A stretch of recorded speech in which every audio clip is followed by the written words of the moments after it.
मार्गदर्शन करें, नेत्रों का ब्रह्मचर्य क्या है और इसको कैसे धारण करें। नेत्रों से गलत दृश्य ना देखें हम, जैसे व्यभिचार संबंधी दृश्य है ना, जो गलत भावनाएं हमारे अंदर उत्पन्न करते हैं। सबसे पहले हमें अपने नेत्रों को इससे बचाना है, जैसे मोबाइल आदि में या लैपटॉप से या किसी सीरियल आदि में जिसमें गंदा चरित्र है, गंदा दृश्य है, जिस दृश्य के देखने से हमारी भावना पतित हो जाए, हमारी भावना धर्म भ्रष्ट हो जाए, वो दृश्य नहीं देखने।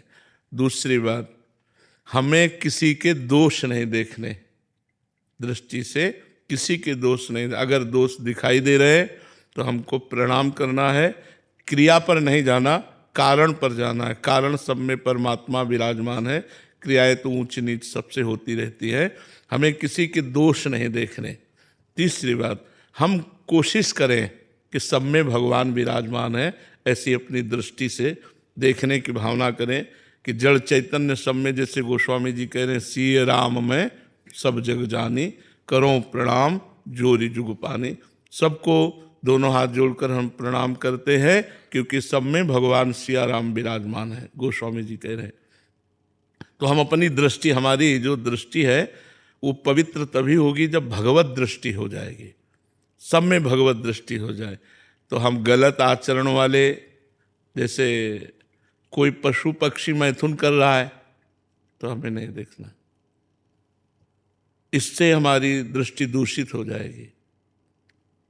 यही वृंदावन में एक सौभरी नाम के महात्मा रहते थे, जो जल को स्तंभित करके जल समाधि लेकर के भजन कर रहे थे।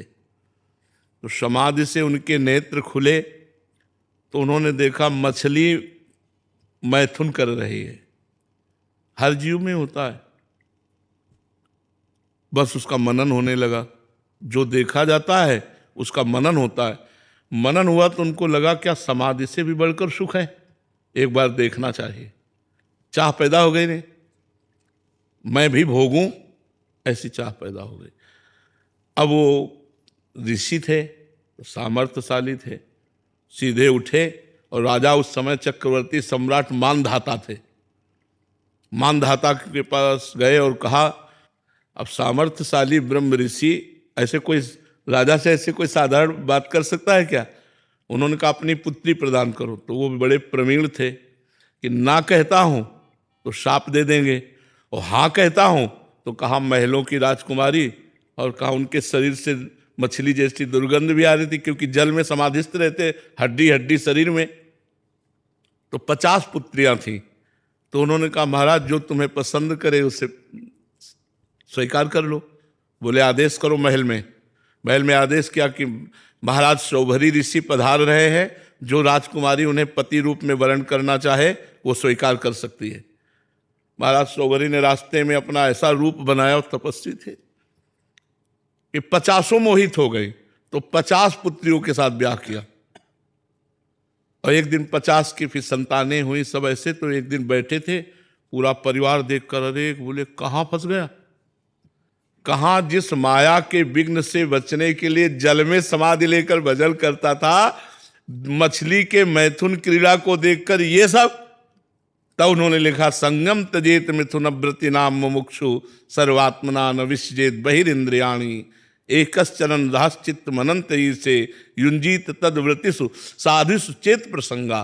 बोले अगर मुक्त होना चाहते हो संसार से तो किसी भी मैथुन धर्म से युक्त प्राणी का संग न करो। संग नेत्रों से सबसे पहले होता है। हम किसी को भोग करते हुए देखें, चाहे स्त्री पुरुष हो, चाहे पशु पक्षी हो, चाहे कोई भी हो, जब मैथुन क्रिया उस समय हमारी दृष्टि जाएगी तो हमारा मनन होगा, और मनन होगा तो हमको भी वैसे ही चाह हो जाएगी, तो हमारी दोष दृष्टि हमको भ्रष्ट कर देगी। छोटे छोटे बच्चे जो आज गिर रहे हैं नई नई अवस्था के, उसका कारण मोबाइल है। मोबाइल में गंदी बातें सर्च करते हैं, गंदी बातें देखते हैं। तो दृष्टि को पवित्र रखने के लिए किसी भी प्राणी के मैथुन धर्म से युक्त होने पर हमारी दृष्टि न जाए, और कोई भी मोबाइल लैपटॉप आदि से हम गंदी बातें न देखें, और किसी के भी दोष दर्शन न करें, सब में भगवत दर्शन करें, तो हमारी दृष्टि का ब्रह्मचर्य हो गया।